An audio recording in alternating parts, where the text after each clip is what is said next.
नमस्कार मित्रांनो, तर मागील व्हिडिओत आपण चॅप्टर क्रमांक 9 वाचला होता.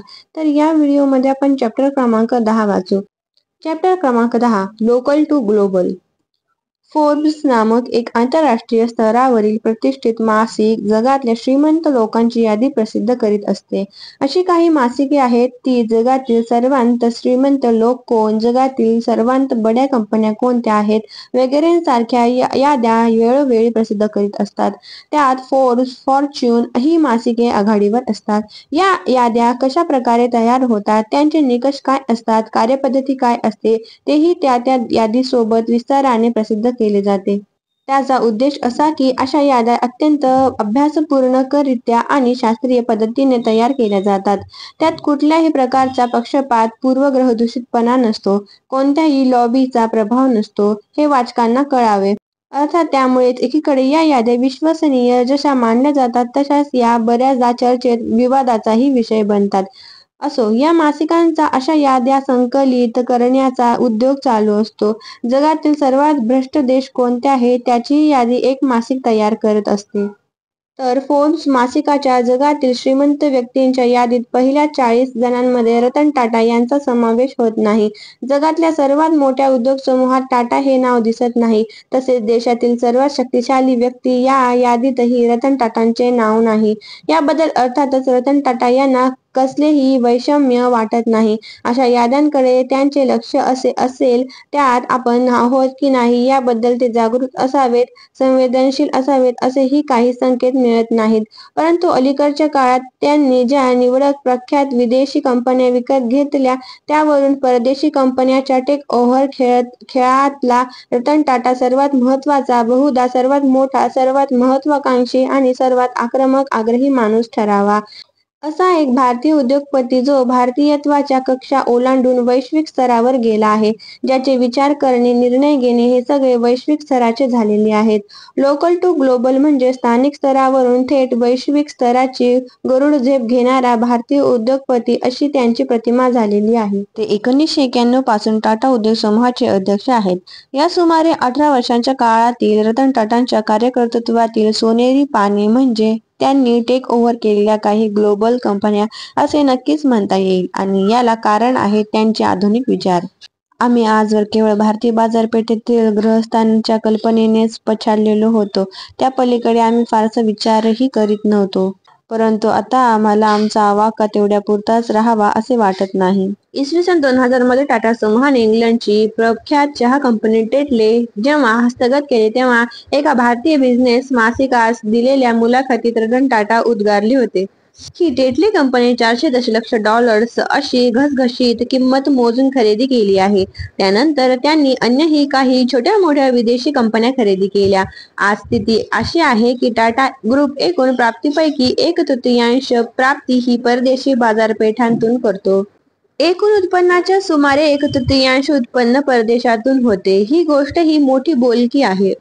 ही तर केवळ सुरुवात आहे. केवळ भारतीय बाजारपेठेपुरतेच व्यवहार करणे हे ग्रुपसाठी तुलनात्मकदृष्ट्या तोट्याचेच ठरेल. टाटा उद्योग समूहाचे एक संचालक आणि विदेशी कंपन्या टेक ओव्हर करण्यात महत्त्वाची भूमिका बजावणारे ॲलन रोझनिंग यांचे उद्गार टाटा उद्योग समूहाचे रतन टाटा यांचे विचारचक्र कोणत्या दिशेने कार्यरत आहे त्याचेच द्योतक मानता येईल. रतन टाटा यांच्या डोक्यात जागतिक औद्योगिक व वाणिज्य विश्वाचा पट नेहमी घोळत असतो. कोरस ही मोठी पोलाद कंपनी खरेदी करण्यासाठी जी गुंतवणूक रतन टाटा यांनी केली आहे ती लक्षात घेता परदेशी कंपन्या व परदेशी गुंतवणूकदार यांचा एकूण जो पैसा थेट भारतात गुंतवणुकीच्या रूपात येतो त्यापेक्षा एकट्या टाटांची परदेशात होणारी गुंतवणूक व टेक ओव्हर मूल्य अधिक भरते आहे. आरंभी आपल्या कल्पना, आपले विचार आपल्या संचालक मंडळाला आणि जुन्या मुखंडांना पटविताना रतन टाटा यांच्या नाकी नऊ यायचे. त्यासाठी त्यांना पुष्कळ संघर्ष करावा लागायचा. तेच रतन टाटा काळाच्या ओघात टाटा ग्रुपमधील जुनी मंडळी अस्तंगत झाल्यावर अधिक तेजाने आंतरराष्ट्रीय क्षितिजावर झळकताना दिसतायत. ते प्रामुख्याने त्यांच्या लोकल टू ग्लोबल या धोरणामुळे आणि तशा कार्यपद्धतीमुळे. महत्त्व जागतिकीकरणाचे. रतन टाटा ग्रुपचे अध्यक्ष झाले ते 1991 मध्ये. हे तेच साल आहे जेव्हापासून तत्कालीन पंतप्रधान पी.व्ही. नरसिंह राव आणि तत्कालीन अर्थमंत्री डॉक्टर मनमोहन सिंग यांनी भारतीय अर्थव्यवस्थेत एलपीजी अर्थात लिबरलायझेशन, प्रायव्हेटायझेशन आणि ग्लोबलायझेशनची कास धरली. स्वातंत्र्योत्तर 40-45 वर्षे भारतीय उद्योगधंदे हे एक संरक्षित वातावरणात काम करीत होते. त्यावेळच्या परिस्थितीचा आणि धोरणांचा परिपाक म्हणून ही संरक्षित अर्थव्यवस्था योग्य होती. तिचे काही लाभ होते, परंतु उत्तरोत्तर तिचे तोटेच अधिक जाणवत होते. जागतिक अर्थव्यवस्थेशी आपल्या अर्थव्यवस्थेचा सांधा जुळला पाहिजे. अर्थव्यवस्थेची दारे उघडी केली पाहिजेत. उद्योगधंद्याचे निर्बंध, नियम, कायदे कानून शिथिल केले पाहिजेत. लायसन्स राज संपविले पाहिजे. याची जाणीव देशातील अर्थतज्ञ, उद्योजक, नेते, अभ्यासक अशा सर्व थरांत होत होती. राजीव गांधी हे तर जागतिकीकरणाच्या बाजूचे पंतप्रधान होते. त्यामुळे त्यांच्याच काळात भारतीय अर्थव्यवस्थेची वाटचाल एलपीजीच्या दिशेने सुरू केली होती. रतन टाटा यांनी सरकारच्या या धोरणाचे स्वागत केलेले आहे. औद्योगिक परवान्याच्या कार्यपद्धतीत पुष्कळ सुधारणा त्यामुळे घडून येत आहेत हे त्यांनी मान्य केले होते. पण त्यांच्या जोडीला कंपनी लॉ, कामगार कायदे यांसंदर्भात अजून पुष्कळ सुधारणांची गरज आहे हे त्यांनी सरकारला वेगवेगळ्या निमित्ताने वेळोवेळी सांगितले होते. भारतीय उद्योगधंदे नव्या धोरणामुळे अधिकाधिक ग्राहकाभिमुख होत आहेत. पूर्वी कधी नव्हते एवढे लक्ष ग्राहकांच्या समाधानाकडे, ब्रँड बिल्डिंगकडे आता भारतीय कंपन्या देऊ लागलेल्या आहेत. हेही त्यांनी सरकारच्या निदर्शनास आणले. जागतिकीकरणामुळे भारतीय उद्योगधंद्यासाठी एक स्पर्धात्मक वातावरण तयार झाले आहे. अशा स्पर्धात्मक आणि चुरशीच्या वातावरणामुळे भारतीय उद्योगधंद्यांना खर्चावर नियंत्रण ठेवणे, उत्पादन खर्च आटोक्यात ठेवणे, कार्यक्षमता वाढविणे, उत्पादकता वाढविणे, व्यवस्थापकीय कौशल्य वाढविणे याकडे लक्ष देणे अनिवार्य झाले. उत्पादनात सुधारणा करणे, सरसता आणणे, ग्राहकांच्या अपेक्षा पूर्ण करणे अनिवार्य झाले. या सर्व बदलांबरोबरच भारतीय उद्योगपती, भारतीय उद्योगधंदे, भारतीय व्यवस्थापक यांना आपली मानसिकताही बदलणे अपरिहार्य झाले. जागतिकीकरणाविरुद्ध तक्रार करणे किंवा त्याला विरोध करणे व्यर्थ आहे. काळाची चक्रे उलटी फिरवता येत नाहीत. आपणास आपली मानसिकता आणि कार्यपद्धती कालसुसंगत केली पाहिजे हेही रतन टाटांनी त्या काळात वेगवेगळ्या व्यासपीठावरून आग्रहपूर्वक सांगितलेले आहे. बहुराष्ट्रीय कंपन्यांच्या बलाढ्य स्पर्धेत स्थानिक कंपन्या, छोट्या कंपन्या गारद होऊ शकतात, होत आहेत. स्पेनमध्ये असे झाले. या छोट्या देशात आज बहुराष्ट्रीय ब्रँड्स बाजारपेठेत मोठ्या संख्येने आहेत, प्रबळ आहेत, पण त्या देशातील त्यांचे ब्रँडही टिकून आहेत. बहुराष्ट्रीय कंपन्यांची स्पर्धेत तोंड देण्यासाठी भारतीय कंपन्यांनी एकत्र येऊन कन्सॉर्शियम पद्धतीने काम केले पाहिजे, असे त्यांचे मत आहे. स्विस घड्याळ उद्योगाने या पद्धतीने काम करून स्वतःचे अस्तित्व टिकविले आहे. टाटा उद्योग समूहापुरते बोलायचे झाले तर ज्या कुठल्या क्षेत्रात आपण असू त्या क्षेत्रातल्या सर्वोच्च 3 कंपन्यांत टाटाचे स्थान असले पाहिजे. ते जर नसेल तर त्या क्षेत्रात कार्यरत राहायचे की नाही या मूलभूत प्रश्नाचाच आम्ही विचार करतो, असे त्यांनी एका मुलाखतीत म्हटलेले आहे. अर्थात टाटा ग्रुप हा इतका मोठा आहे की त्यात काही बदल घडवून आणण्यासाठी वेळ हा लागतो हेही ते मान्य करीत. ग्लोबलायझेशनमुळे आम्हालाही जागतिक स्तरावर काम करायला मिळतेच. अनेक परदेशी कंपन्या आम्ही घेऊ शकलो. अनेक कंपन्यांच्या उत्तम व्यवस्थापनासाठी आम्हाला विदेशी व्यवस्थापक वा मुख्याधिकारी नेमावे लागले. अर्थात अशा नेमणुकांमुळे कंपनी विदेशी होत नाही. जागतिक बाजारपेठ झपाट्याने वाढत आहे, विस्तारित होत आहे, त्यावर आपण लक्ष दिले पाहिजे, असे ते म्हणतात. थोडक्यात जागतिकीकरणामुळे भारतीय उद्योगधंदे, त्यातील संस्कृती यामध्ये मोठे बदल होत आहेत. ते अपरिहार्य आहे. ते आपण स्वीकारले पाहिजेत. त्यानुसार स्वतःला बदलले पाहिजे. जगाच्या बाजारपेठेत आपले नाणे खणखणीतपणे आता आपण वाजवून दाखवू शकतो. केवळ भारतीय बाजारपेठ आणि भारतीय संदर्भ या चौकटीत भारतीय उद्योगधंद्यांनी स्वतःला मर्यादित करून घेऊ नये, तर जागतिक स्तरावरचा विचार, नियोजन आणि हालचाली केल्या पाहिजेत. याबद्दल रतन टाटांच्या मनात संदेह नव्हता. आरंभापासूनच जागतिक स्तराचा विचार. अलीकडच्या काळात ग्लोबलायझेशन, जागतिकीकरणावर खूप बोलले जाते. अनेक उद्योग समूह आता जागतिकीकरणाच्या गोष्टी करीत असतात, परंतु टाटा ग्रुप त्यांच्या आरंभापासूनच नेहमी जागतिक स्तराचा विचार करीत आलेला आहे. टाटा उद्योग समूहाचे संस्थापक जमशेदजी नौशेरखानजी टाटा यांचे त्या काळी चीन आणि इंग्लंड या 2 देशांशी व्यापारी संबंध होते आणि अनेक देशांशी त्यांचा व्यापार चाले. त्यांनी स्वतः अनेकदा परदेशी दौरा केला. आंतरराष्ट्रीय व्यापार करायचा म्हणजे परदेशी ग्राहकांच्या आवडीनिवडी आणि अपेक्षांनुसार तुमचा माल असणे आवश्यक आहे. परदेशी ग्राहक दर्जा, मालाची गुणवत्ता, शुद्धता याबाबत अधिक चोखंदळ आणि जागरूक असतो.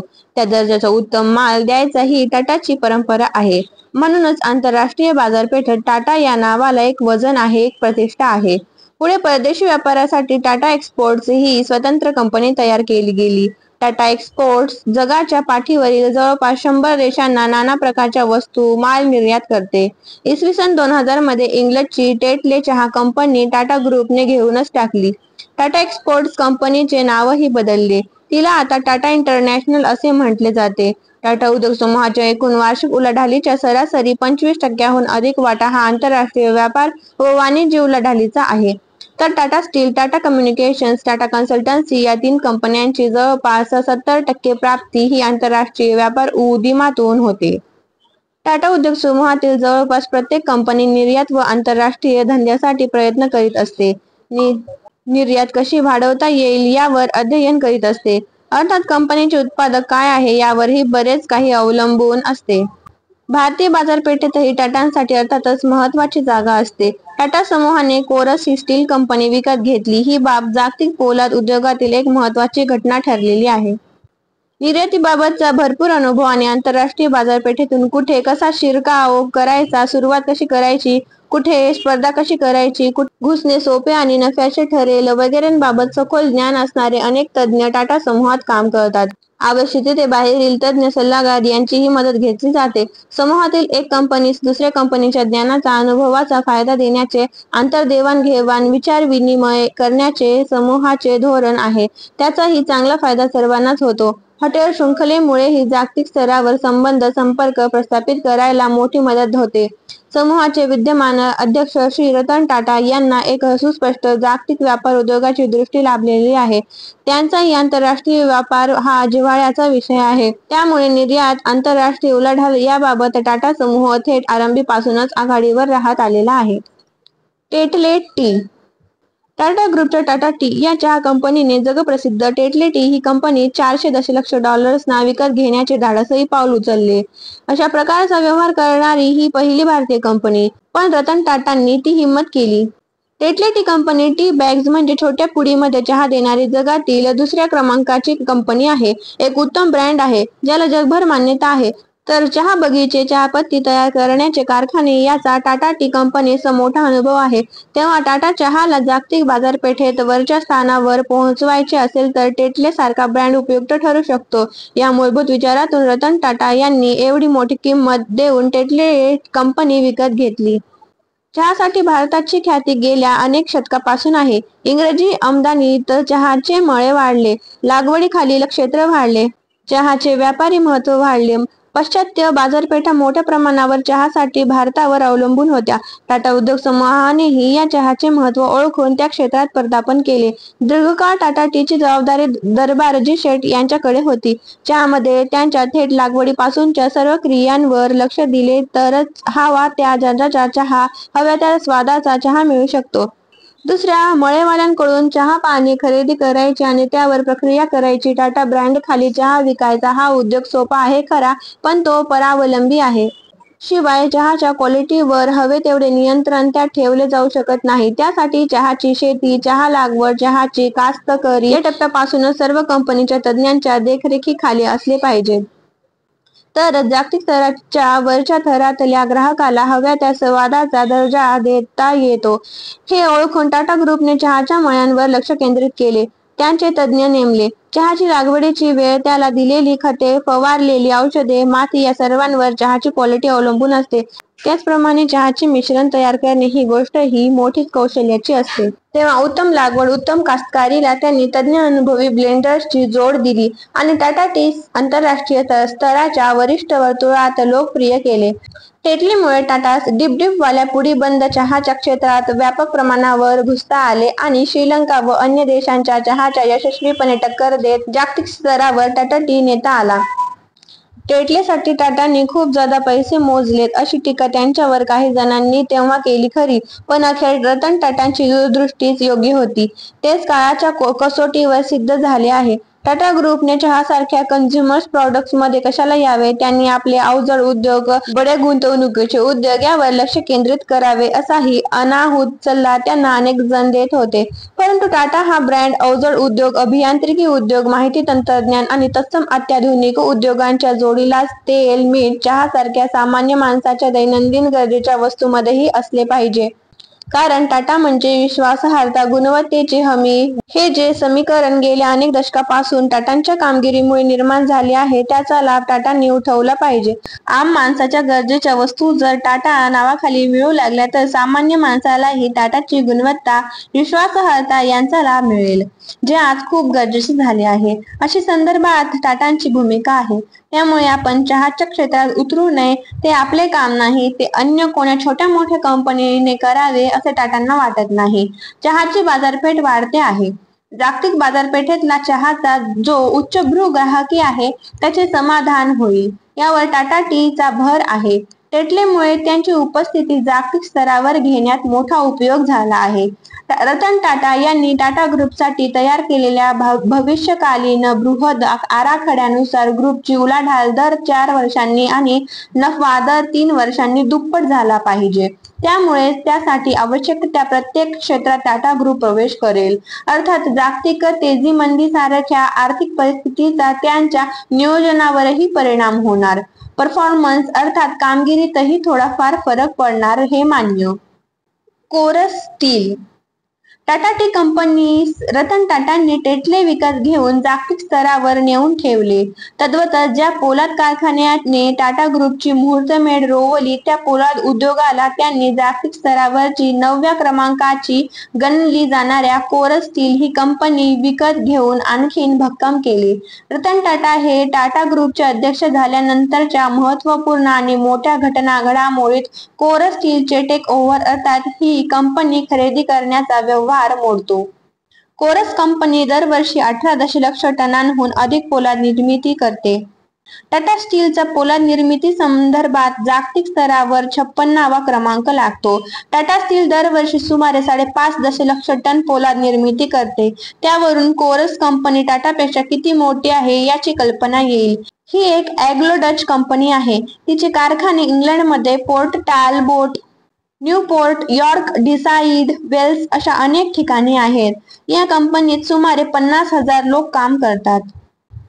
कोरस ताब्यात घेण्यासाठी जगातील अनेक बडे उद्योग समूह, खास करून धातू उद्योगातील बडे उद्योग समूह प्रयत्न करीत होते. त्यामुळे चुरस वाढली होती. 2 वर्षे त्याबाबत रतन टाटा प्रयत्न करीत होते. परंतु एक ब्राझिलियन कंपनी CSN या सर्व खेळात टाटांच्या मार्गातील मुख्य अडसर ठरत होती. अनेक नाट्यपूर्ण घडामोडी या 2 वर्षांत या संदर्भात घडत होत्या. ब्राझिलियन कंपनीने जी बोली या कोरस स्टील खरेदीसाठी लावली होती, ती इतकी जास्त आहे की टाटाच काय, पण अन्य कोणीही खरेदीदार त्यापेक्षा जास्त बोली लावू शकणार नाही, असे आंतरराष्ट्रीय वर्तुळात बोलले जात होते. शेवटी बऱ्याच नाट्यपूर्ण घडामोडीनंतर टाटाने त्या ब्राझिलियन कंपनीवर मात केली आणि कोरस कंपनी घेतली. या व्यवहाराकडे साऱ्या जगातील धातू उद्योगातील सर्व बड्या स्पर्धकांचे बारकाईने लक्ष होते. टाटाने त्यांना झेपणार नाही अशा किमतीत कोरस कंपनी घेतली, असे मत अनेकांनी व्यक्त केले. त्याच वेळी भारताचे उद्योग व वाणिज्य मंत्री कमलनाथ यांनी या डीलबद्दल रतन टाटांचे अभिनंदन करून जागतिकीकरण हा आता दुहेरी मार्ग झालेला आहे. केवळ परदेशी गुंतवणूकदारांनी भारतात गुंतवणूक करायची व भारतीय बाजारपेठेत माल विकायचा एवढाच त्याचा अर्थ नाही. रतन टाटांसारखे उद्योगपती आणि टाटा ग्रुप सारखे उद्योग समूह अशा देशांत आता गुंतवणूक करीत आहेत, त्याबद्दल समाधान व्यक्त केले होते. कोरस कंपनी, टेटले चहा कंपनी, डेवू ट्रक्स यांच्या स्वामित्वासोबतच टाटा ग्रुपचा कारभार 50 देशांतून पसरलेला आहे. जॅग्वार व लँड रोव्हर. मोटरगाड्यांच्या क्षेत्रात टाटा हे नाव कसे महत्त्वाचे आहे? इंडिका, नॅनो या गाड्यांमुळे टाटा मोटर्सचा नावलौकिक कसा जगभर होतो आहे, याविषयी याच पुस्तकात स्वतंत्रपणे हकीकत दिलेली आहेच. रतन टाटा यांच्या पुढाकारातून जागतिक स्तरावरच्या कंपन्या टेक ओव्हर करण्याच्या त्यांच्या प्रयत्नातला एक नवा प्रयत्न म्हणजे 26 मार्च 2008 च्या संध्याकाळी प्रख्यात ब्रिटिश कंपन्यांच्या लक्झरी मोटार्स म्हणजे आरामदायक, महागड्या मोटार गाड्या जॅग्वार आणि लँड रोव्हर यांची मालकी टाटांकडे आली. या व्यवहारातही भरपूर नाट्यपूर्ण घडामोडी घडल्या. अर्थात इसवी सन 2007 मध्ये कोरस स्टील कंपनी घेतानाच्या वेळी झालेल्या नाट्यपूर्ण घडामोडींच्या तुलनेत जॅग्वार आणि लँड रोव्हर टाटांनी घेणे ही गोष्ट जागतिक प्रसार माध्यमांतून आणि बिझनेस वर्तुळातून नाही म्हटले तरी जरा कमीच गाजली. हे बहुधा टाटांचे जागतिक स्तरावरच्या कंपन्यांची खरेदी विक्री क्षेत्रातील अस्तित्व जगाने नम्रपणे मान्य केल्यामुळेही झाले असावे. किंवा हा व्यवहार कोरस स्टील इतका मोठा नाही म्हणूनही असेल कदाचित. किंवा या व्यवहारामुळे जॅग्वार आणि लँड रोव्हरच्या व्यवस्थापनात कार्यपद्धतीत फार मोठी उलथापालथ वा बदल होणार नव्हता म्हणूनही असेल. जॅग्वार आणि लँड रोव्हर हे लक्झरी मोटार गाड्यांचे एकेकाळचे अत्यंत प्रतिष्ठित, मोठे आणि गाजलेले ब्रँड्स. जॅग्वार गाडी बाळगणे किंवा लँड रोव्हर गाडी बाळगणे ही श्रीमंत वर्तुळात एक प्रतिष्ठेची, मोठेपणाची बाब मानली जायची. हे दोन्हीही मूळचे ब्रिटिश ब्रँड्स. इंग्लंड आणि युरोपात या गाड्या काही वर्षापूर्वी लोकप्रिय होत्या. त्यांचा एक दबदबा होता. परंतु काही वर्षापूर्वी या ब्रिटिश कंपन्यांची मालकी फोर्ड्स मोटार्स या अमेरिकन कंपनीकडे आली. मोटार धंद्यात अर्थातच फोर्ड्स हे खूप मोठे आणि प्रतिष्ठेचे नाव आहे, यात वाद नाही.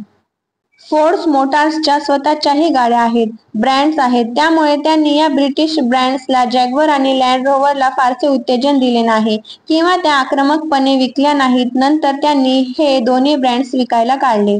टाटांनी त्यात रुची दाखविली, पण त्यांची खरी स्पर्धा होती ती महिंद्रा अँड महिंद्रा या भारतीय कंपनीबरोबरच. कारण महिंद्रा आणि महिंद्रालाही लँड रोव्हर आणि जॅग्वार हे मोटार कार ब्रँड हवे होते. त्याचप्रमाणे फोर्ड मोटार कंपनीचे माजी मुख्य कार्यकारी अधिकारी जॅकी नासिर यांनाही हे ब्रँड हवे होते.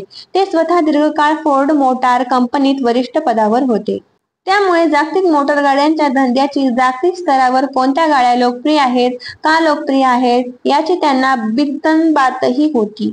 त्यांच्या अनुभवी आणि पारखी नजरेने जॅग्वार आणि लँड रोव्हर या गाड्या पुन्हा सुरू केल्या तर जगात अनेक ठिकाणी त्या निश्चित खपतील हे ओळखले होते. अर्थात त्यासाठी मार्केटिंगचे जाळे व्यापक करणे, जाहिरातींवर खर्च करणे, गाडीच्या डिझाईन्स, रंगरूपात काल सुसंगत बदल करायचे, किमतीत फेरबदल करायचे इत्यादी पावले उचलणे आवश्यक आहे हेही त्यांनी ओळखले होते.